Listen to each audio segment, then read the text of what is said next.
从前有座山，山上有个庙。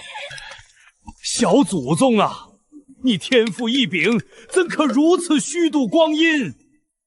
哎呀，我不过就是个肉体凡胎的普通人，何必非要逼我这么努力呢？长老，我都修行半个月了，啥时候让我下山历练历练？哎呦，小祖宗，外面兵荒马乱，你要是磕碰着，掌门非活剥了我！是我作为道宗内知名废物，早该扫地出门，可偏偏把我当稀世珍宝，严禁下山。这一切要追溯到前段时间。修为不达标，体质平平无奇。哎，上去测天赋吧，别抱太大希望。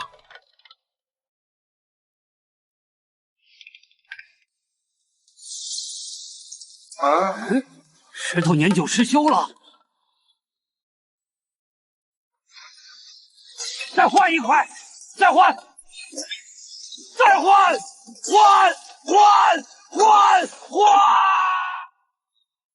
没完没了了！不是石头劣质，是这家伙的天赋太恐怖，直接撑爆了测试阵法的上限！快让他停下！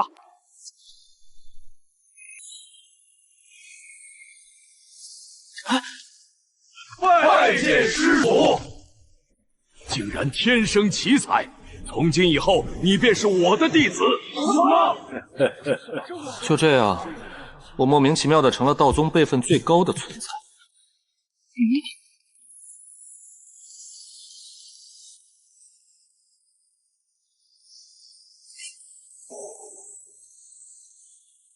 刚一会儿淬体境9重天，这就突破了。第2天，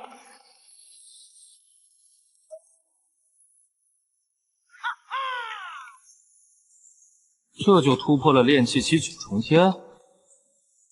唉，真没意思。第8天，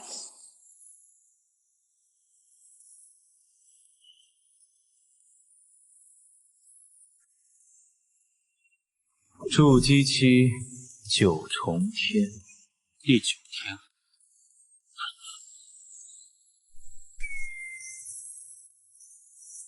我只是来吹了吹风，就凝聚了自己的意境。这修炼好像也没有他们说的那么难。直到第10天，我正式结成金丹，彻底打破了修仙界前无古人的神话境。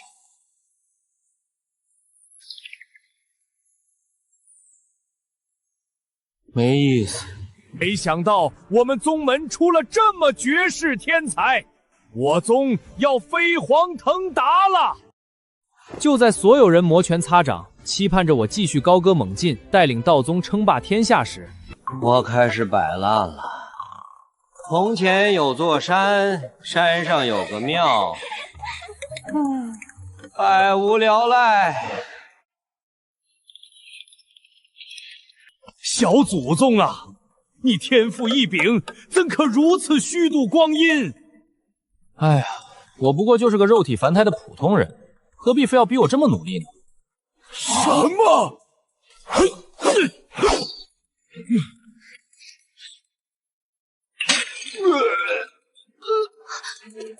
师兄，懂了，小祖宗前期的修炼速度实在太过逆天，此时停下脚步，必定是想要好好沉淀，稳固一下那虚浮的修为，定是如此。然而，我根本没盘算那么多。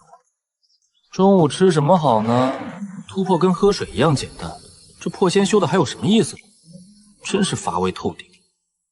哇，师叔好牛啊！太强了，赶紧记下来，记下来。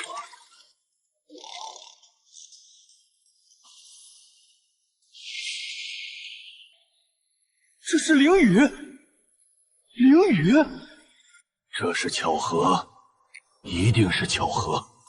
一开始，宗门弟子还觉得只是巧合，直到有一天，这红薯外焦里生，道宗食堂这火候控制也太差了。火要先旺3分，再收7分，就像修道一样，冲得太猛容易炸。什么？原来如此，原来如此啊！火候修道修的不是快慢，是火候。师弟，这到底是怎么回事？你卡在瓶颈整整80年，突然就……掌门师兄，是祖师叔。刚才祖师叔在这里吃红薯的时候，随口点了我一句，师弟我瞬间茅塞顿开呀！快，赶紧考上，这可是大机缘！哇，感悟要来了！机缘没来，闹肚子来了，不好，又来了！我就随口一说，他们是不是有点太闲了？祖师叔，您如今说什么，大家都得当成大道真言来听，您可千万要慎言呐！那我下次还是少说话吧。可惜，就算我不说话，麻烦也还是会自己找上门。因为我在道宗的辈分太高，又实在太年轻，年轻到很多刚入门的弟子第一次见我，都会误以为我是哪位偷跑出来摸鱼的师兄。麻烦让逆徒，给我跪下！这是你师叔祖！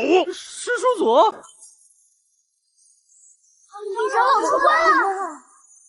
见过师叔祖。每次听到这称呼，我都感觉头皮发麻。明明10几岁，却总有种过上退休生活的错觉。后来，我索性摆烂的更彻底了。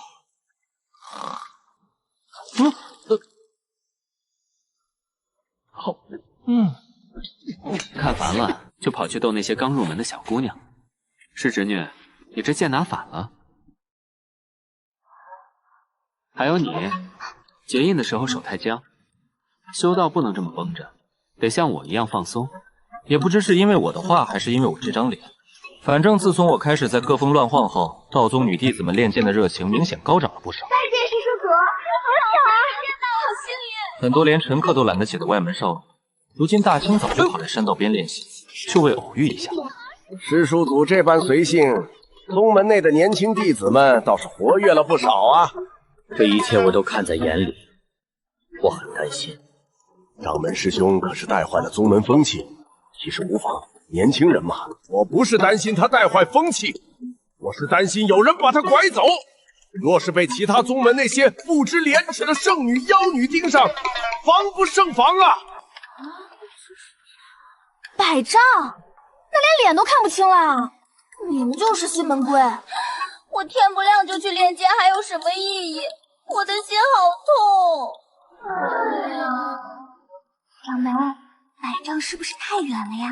我们只是想瞻仰一下师叔祖的风采，又不是要对师叔祖做什么。还想做什么？我现在算是彻底理解老祖当年为何非要把他死死圈在宗门里了。这哪里是什么天骄，分明是个祸水呀！不过话说回来，哪怕我什么都不做，体内的灵力也会自己疯狂运转。睡个午觉，根基就能厚一分；晒个太阳，经脉就会自行拓宽。这找谁说理去？最夸张的一次，是我午睡时做了个梦。为何物？道不就是路吗？有路就走，没路就躺会儿。这就是你的道。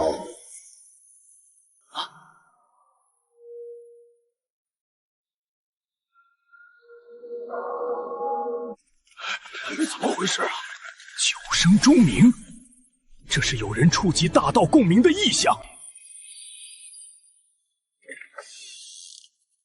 师叔祖，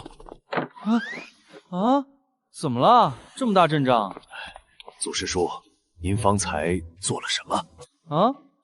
在睡觉。祖师叔，您再仔细想想，是不是梦到了什么特殊的东西？梦到有人跟我论道，不过我嫌他太啰嗦，就把他打发走了。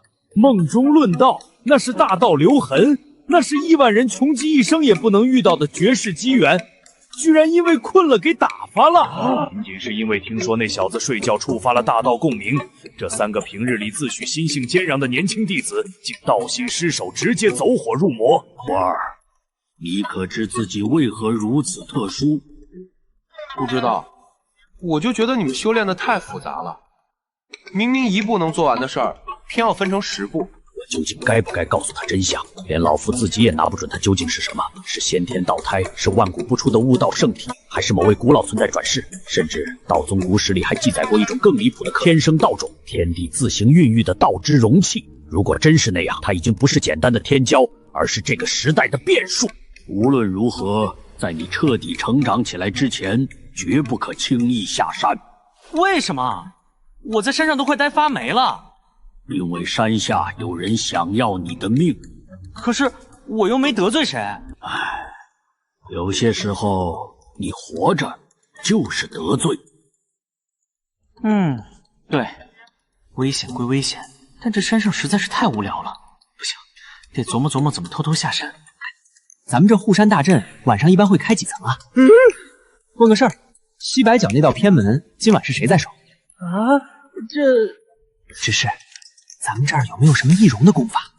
最好是连气息都能改变的那种。传我的令，护山大阵立刻加开2层，守山弟子轮值翻倍，所有的出山玉符全部收回，重新登记。得令。你们3个立刻去他住的峰外暗中死死盯守，日夜轮值，绝不能让他踏出宗门半步。长老，你们是不是有点太夸张了？不夸张，一点不夸张。您要真从我们眼皮底下跑了，我们几个怕是得当场暴毙。连化神长老都来盯梢了，看来硬跑是行不通了。不过，既然人下不去，那就换个思路，让乐儿自己上山不就行了？嘿嘿。没过多久，东荒地界年轻一代最盛大的盛会——9宗会武如期而至。这场10年一度的盛会由9大宗盆轮流举办，不仅为了切磋排名，更是为了争夺进入太虚古境的宝贵名额。这一次轮到道宗做。终于不用偷下山了，这回乐子自己送上门了。会武开始前7天，东荒最顶尖的一批年轻天骄陆续抵达道宗。最先来的是剑宗，其次是佛门净土，随后其余众多宗门接踵而至。你们听说了吗？这道宗最近出了件极其离谱的事儿。听说了，说他们突然冒出来一位祖师叔，年纪轻轻的，辈分却高得吓人。辈分高算什么？最离谱的是，据说他只修炼了10天，10天时间就从一个没有修为的凡人直接修到了金丹期。10天从凡人修到金丹，简直滑天下之大稽。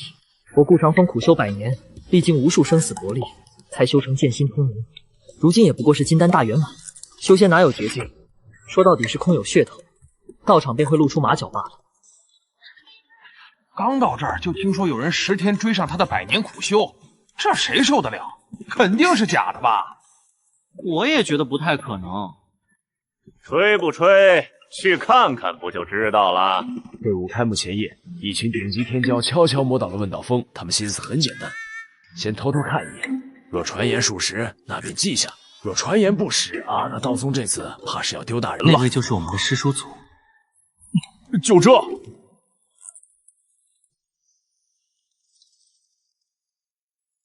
要吃吗？小僧不识荤。那你别闻，走走走。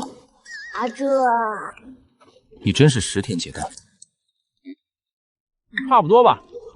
其实没认真记。没认真记。这轻飘飘的5个字，在这些苦修多年的天骄听来，比任何直接的挑衅都要伤人。请阁下指教。现在？就是现在。可我鱼快糊了。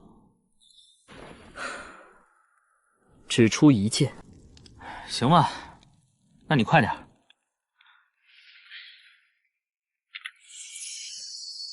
失礼了。这一剑，您斩月。这一剑的威力已经摸到了元婴期的门槛，寻常金丹根本挡不住，哪怕硬接，也绝对要重伤。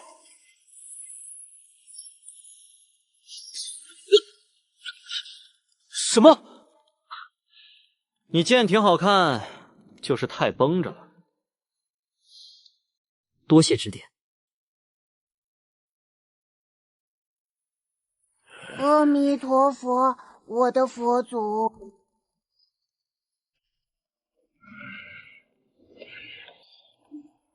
怎么回事？本以为这帮人总该消停了，怎么全坐下了？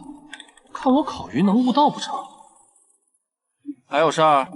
想看看您怎么烤鱼。你们东荒的天骄是不是脑子都不太正常？哎呦，离我太近了。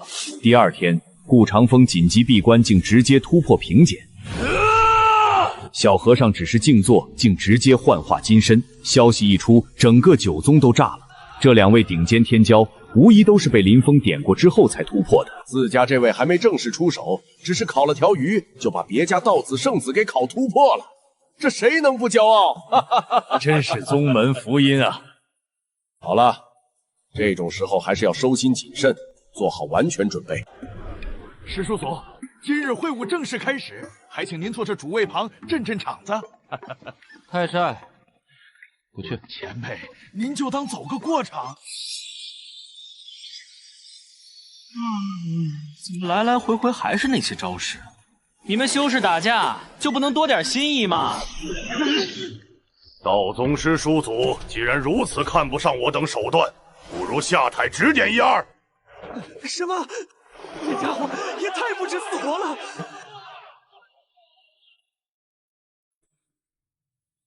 行吧，那我就陪你玩一下。先说好，我懒得动手，你要是自己认输，别省得麻烦。狂妄！不好，万妖山的这个蠢货动了杀意。小老虎，给我定着别动。怎么回事？我竟然动不了了！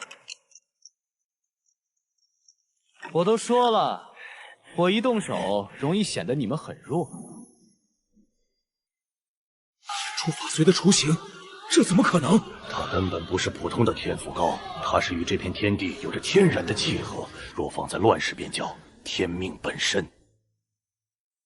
宗门会武后，师叔祖的事迹引爆了整个修仙界。若道宗养不起此子，我魔域愿倾力共治。一个能打破时代平衡的妖孽，果然没有势力会甘心放任其成长。师叔祖啊，你究竟是什么样的存在？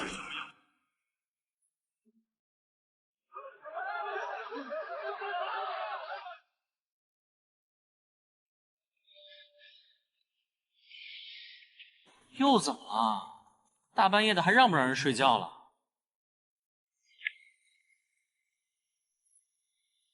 道宗，把那个孩子交出来，否则今夜便让你满山道统，进入黄泉。区区老头别捂在手心里，小心话了。老夫的手兵还不如我来保管。全老鬼，深夜来犯，你当真要与我道宗不死不休？老夫只要那个孩子，现在把那孩子交出来，今夜便可少死很多人。他是不是有病？非得大半夜来？师叔祖，你先回屋避一避。你们顶得住吗？大概是真顶不住的。黄泉越界了。清虚，你护得了他一时，护得了他一世吗？此子天赋太重，与其让他以后引来灭宗之祸，不如现在交给老夫。你也配？清虚老头，多年不见，你已经老成这样了吗？黄泉渡世图，这老魔疯了，他就把本命道徒都带来了。真的太丑了。师傅，这人能打死吗？师叔祖果然还是师叔祖，若能打死，自然最好。那就行。啊，这就回去了？师叔祖不可！让一让，我去让他小声点。什么？这股气息，大炮竟然在主动向那孩子靠拢。老头儿，能明天再来吗？我今天有点困，你现在闹，我脾气不太好。小辈，你以为你是什么东西，也配和老夫谈条件？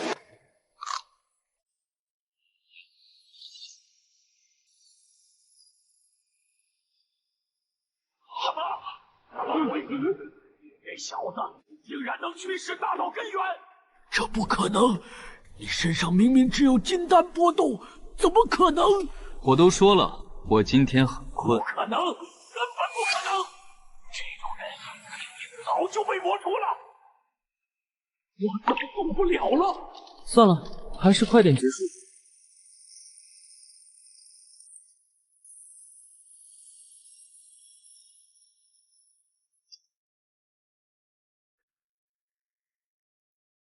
哦，还有遗物。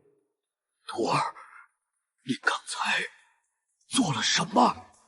我也不知道，就是他太吵了，我一烦，心里就忽然觉得他不该在那里。人出法随？不，这已经不是人出法随，而是这句话绝不能说出口，不能在徒儿面前说，不能让天听见。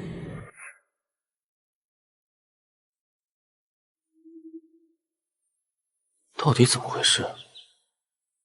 最近怎么说什么都那么准呢？难不成是我病了？师傅，我是不是病了？你哪里病了？我感觉自己有时候说什么都灵，比如昨天，我当时就是脑子里想让他没了，结果他就真的没了。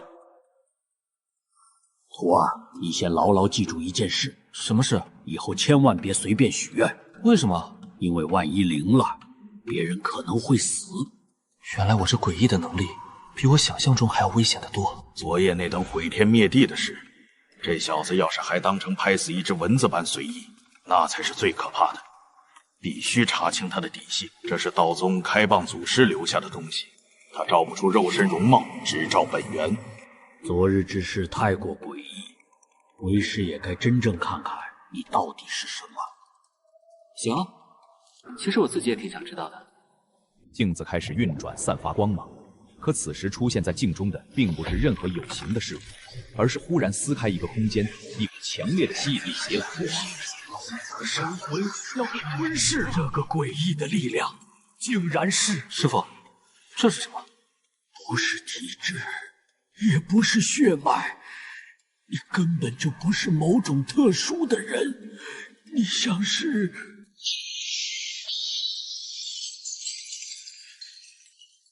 这镜子要赔吗？都这种时候了，你想着赔？毕竟是我照碎的。徒儿，这件事谁都不许说，在师傅确认之前，你就老老实实待在宗门。行，那我能走了吗？你去哪儿？晒太阳。去吧。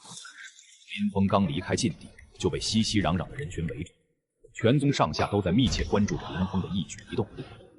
看我干嘛？师叔祖，昨夜之后，外界已经把您视为道宗最大的秘密。如今黄泉老祖已死，恐怕很快会有更多老怪物坐不住。宗门商议之后，决定暂时封山。又封？是为了您的安全。别说了，我懂，你们怕我跑。何止是怕，您老人家现在随手一指都能把大乘期修士点没。要是真让您偷偷溜下山，整个东荒怕是得被搅成一锅蒸。算了，封就封吧，反正山上还有鱼。硬闯肯定不行，这帮老家伙盯得死紧，偷溜也不行。护山大阵不是摆设，既然如此，那就换个身份。既然大家都因为我特殊盯着你，那我只要伪装成普通人就行。接下来就是学习如何成为一个普通人。师叔祖，您最近转性了？学无止境。师叔祖果然不愧是师叔祖，哪怕实力已经强到那种离谱的地步，居然还在主动学习来沉淀心境。检验一下成果。完美。这位弟子，你是单庭新来的杂役吗？怎么随便进主峰？师叔祖，您您这术法是从哪儿学的？闲着无聊，结合那些杂书自己琢磨的。我给它取名叫“平平无奇诀”。又是自己琢磨的，别人苦修一生呕心沥血才能创出的隐匿术法，您轻描淡写拿来当易容工具，这世道。喂，老头，不准再往上走了，宗门封山了！怎么回事？听不懂人话吗？往前走，小心被山门大阵把你轰杀！不对，他怎么？我只是来串门闲聊几句，还请小兄弟禀报一下。普通人怎么可能走到这里？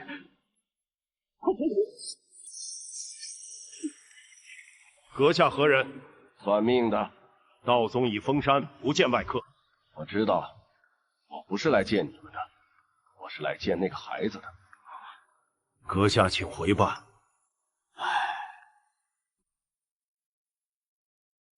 我若回去，他会死；我若进去，他也未必能活。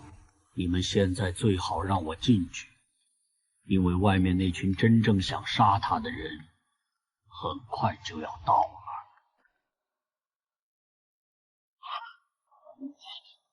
你什么意思？你们封山的这2个月，不是在等风头过去，是在给人瓮中捉鳖的时间。再过3天，东方会有7件圣器同时落下，那时候别到道宗，连你们脚下这片山脉都一并化成灰。若是旁人再次口出狂言，我早当他疯了。可此人太平静了。你们聊什么呢？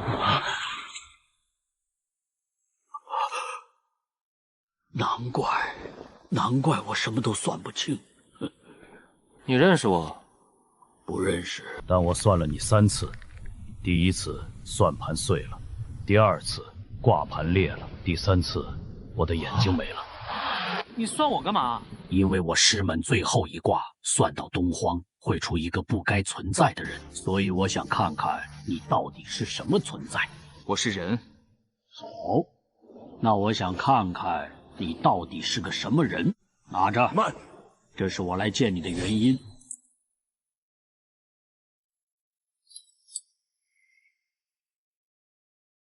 这玩意儿有什么用？能替你挡1次命，当然，也可能替你要1次命。你这说了跟没说一样。一个能把自己眼睛算没的卦师，绝不会无聊到道宗开这种玩笑。3天后，7件圣器齐落道。诸位，最坏的情况恐怕要来了。 7件圣器同时落下，这意味着至少有7家顶尖势力联手。他们未必真想杀师叔祖，更可能是想探底。师叔祖，3日之后若真有强敌来袭，您可有把握？没打过，不知道。不过他们要是太吵，应该会死得比较快。别问他了。从现在起，道宗所有防御全部提升到最高。若真到了守不住的时候，便由我等拖住他们。元宗上下进入最高等级戒备，竖起护宗大阵，筹备灵草灵药，剑持求取飞剑，全方位抵御来犯之敌。3日后，7大势力围困道宗，宗门发动内外弟子展开全面对峙。所有长老立即发动所有弟子，守好每个阵眼，绝不能让外面的杂碎得逞。7大宗门找上门了，赶紧凝聚灵力，稳固宗门大阵。哦，人还不少。师叔祖，您还是回去吧。这些人里，有些并不比黄泉老祖弱。他们是不是都觉得自己有机会？若无机会，谁会冒着得罪道宗的风险来此？那他们胆子还挺大。喂，要不要进来喝茶？面对这一句邀请，万叫无声。能秒杀黄泉始祖的存在，即便面带微笑，也没人敢当成是儿戏，更没人敢真的踏入道宗。来了，不是1个，也不是2个，是7个。 7道极其古老、沉重且霸道的气息从东荒各个方向同时苏醒，宛如7颗沉睡万年的凶星，在同一时刻睁开了眼。快退！日月钟发动了，赶快凝聚灵力护体，抵御音波。若是被震到，会七星暴血而亡。那没听见？大家握紧飞剑，小心这对脱手。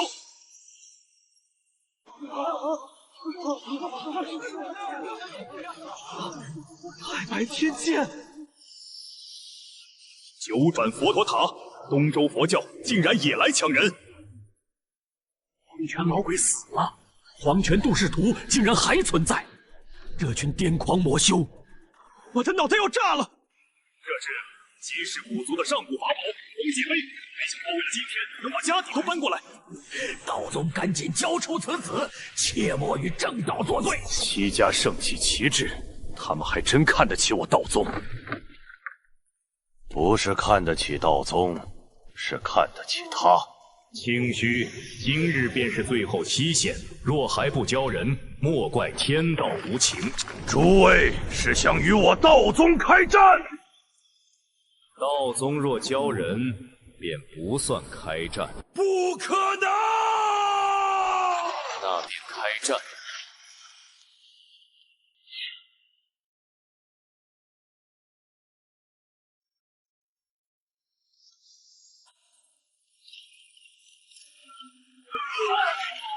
这平日里古朴、严厉，甚至有些烦人的家伙，此刻却没人后退。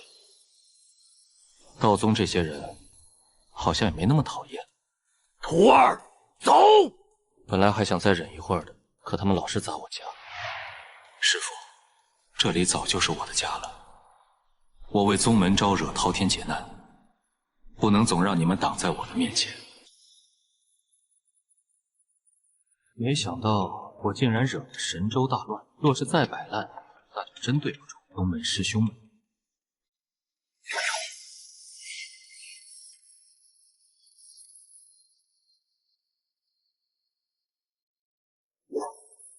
你刚才醉场，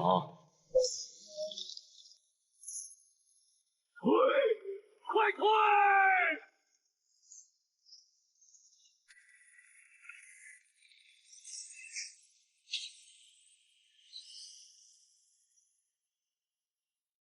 ！7件圣器忽然被一股来自大道根基的力量贯穿缠绕，所有神器蕴含的力量被悉数没收。宗门师兄们真是为我上了一堂好课。很久以前，在梦里走过的那条山道上，那道声音问我道为何物。我记得我随口答了一句：有路就走，没路就躺会儿。原来不是躺，是开。最后，林峰催动手中的树枝，将体内压抑着的大道之力全部释放，为这场贪欲之战做上终结。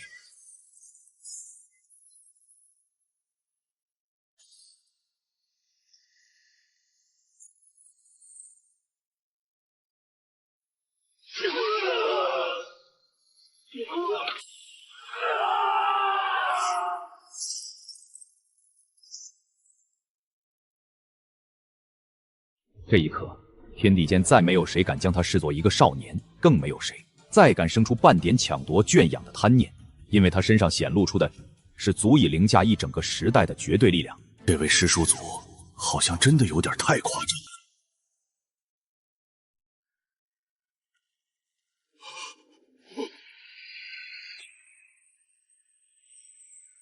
封界纹，这是上古封界碑。师叔，什么是封界碑？那根本不是姬氏一族的圣器，那是上古时代用来封杀一整个时代天命之子的东西。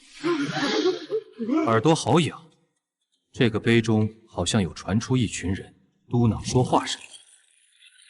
诡异的红色光芒如海啸般向四面八方扩散。别碰，别接，别认！认什么？退下山去！所有金丹以下弟子全部退到后山禁戒，其余弟子立即展开灵力护体。师叔祖还在上面，留在这里，你们连替他挡风都不配，滚去后山！他们不是想夺走长生，而是想直接镇杀。徒儿，快防备！这种气息和那些人的法宝完全不同，这不是修饰的东西，更像是天地本身写下的判词。这不是纸，这是法，这是一整段被封在碑里的上古法。不是法，是令，这是上古封界之令。谁被点中，谁所在的时代都要一并埋掉。师叔祖，那师叔祖他……徒儿，这一次就退到祖师身后，为师替你挡。到了这种时候，第一个站到我前面的还是他。师傅，你挡不住。挡不挡得住是一回事，挡不挡是另一回事。天地玄宗，万磬本根，王修一劫，正无神通。道宗后人请许，请诸位祖师护我道宗！开天破！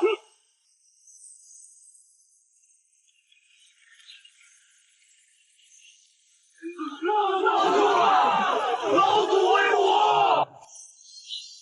不好，是灭字血液！来不及！不好，太快，躲不开。就在这危急时刻，生死铜钱忽然扭曲空间，将死印扭转。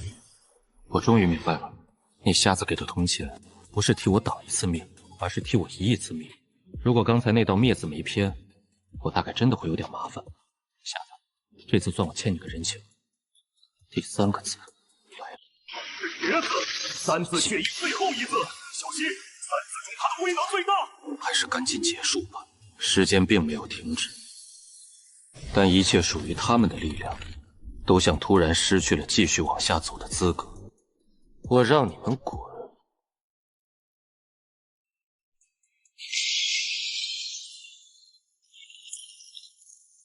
看，七祖祖发威了！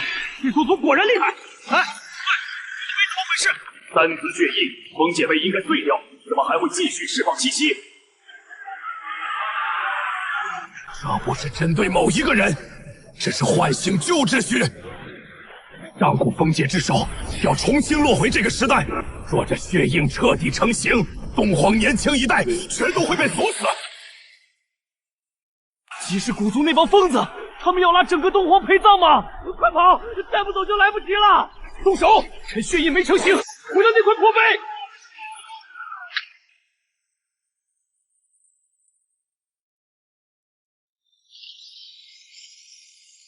攻击竟然无效，封界碑这是觉醒了，被他锁定的人会被直接封印到碑界。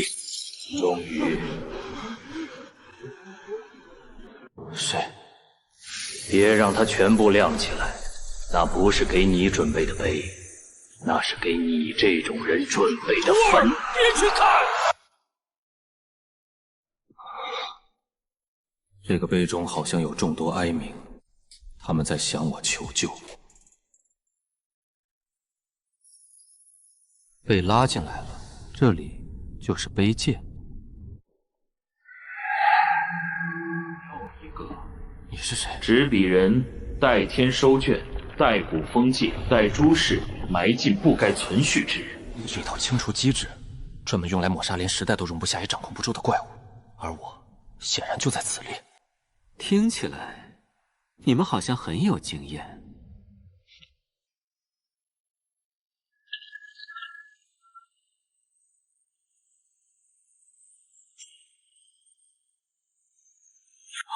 他被拉进去了，拉进哪里？不是幻境，也不是识海，是背后的藏道古路。这一笔的真正目的不是封修为，而是封印我的未来。一旦被击中，我所有的未来都会被钉死在这块碑后，永远停留在别人给我写好的结局里。我明白了，他们就是被藏道碑埋葬的那些人。他们或许没死，但每一个都被这套机制彻底写废了。你们就这么甘心吗？若放任你们成长，时代会乱，秩序会崩，所以埋掉你们才是最稳妥的方式。你们这帮写字的，是不是都这么喜欢替别人决定日子该怎么过？别费口舌，听命便是。这笔写的太丑，既然丑，不该落。我只是单纯看不顺眼，你已经学会改令了，必须从根本上抹除。终于可以见你，真好。好孤单的情。蓝钱也可以不想钱。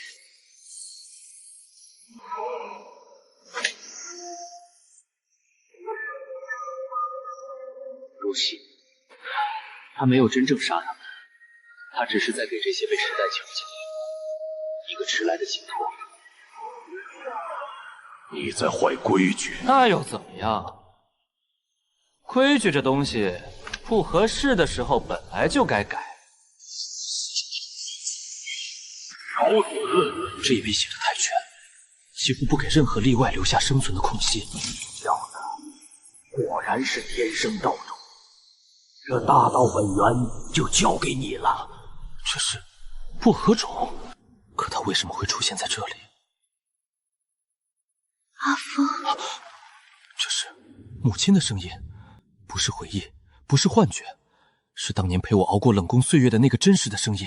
路太满的时候就种点东西，草也好，花也好，只要有东西长出来，路就不会死。原来母亲留给我的是这个意思。别管谁来写这规矩，别管这绝路有多满，只要还能种下东西，就还有活路。明白了。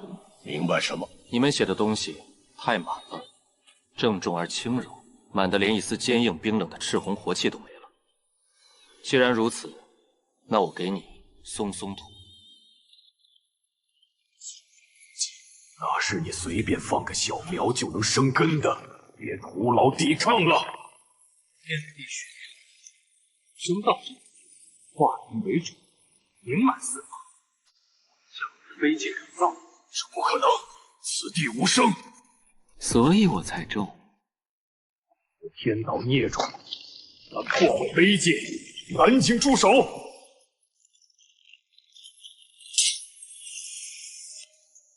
想放出他们？不是我想放，是你埋得太久了，该轮到他们自己走出来了。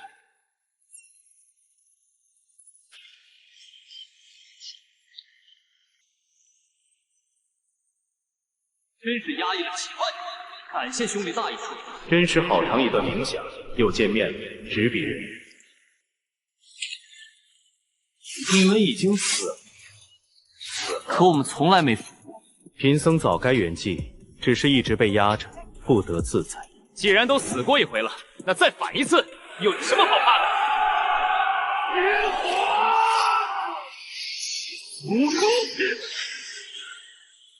这一战不该由我一个人打完，这是他们的路，也是他们的坟，该由他们自己来做个了断。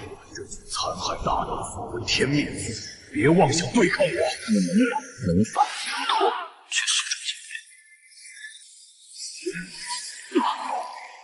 竟不是你们能够碰瓷的，将你们全都打回碑里！朕，因为这里是卑界，而执笔人就是这方天地的规则和主人。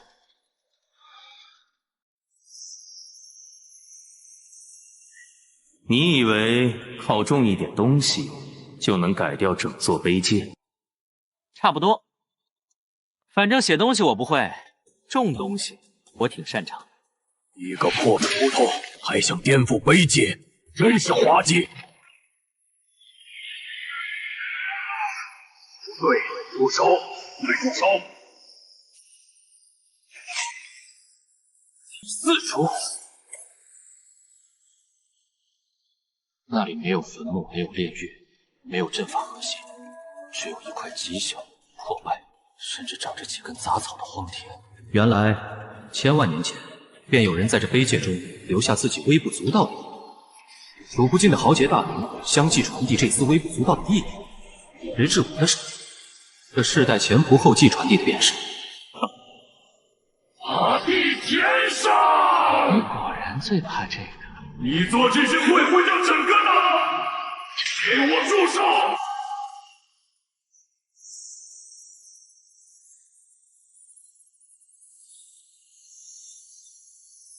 阿弥陀佛。飞界真正的敌本就不是他，而是这块留白田。如今田醒了，他这个写满一切的人也就成了多余。你知不知道，你放出来的不是希望，而是混乱。乱点挺好，太整齐了，像坟。哼，既然你有这种胆量，若是还有第二个解法，那也不妨让你试试。这才是这座碑界最珍贵的东西，一颗真正意义上的无名种。谁种下它，谁就有资格在既定命运之外再开一条路。后面的路靠你了。哈哈哈哈！以后若有谁拿剑胁你，你就告诉他，剑是拿来开路的。愿后世再无碑中人。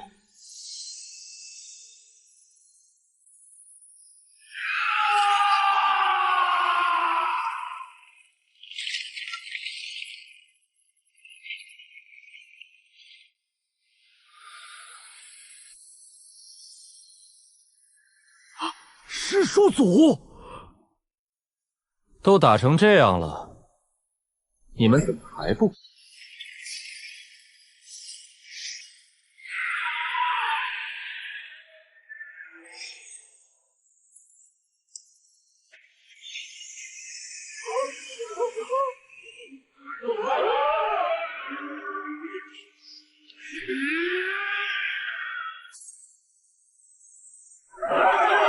师叔祖回来了，我们赢了！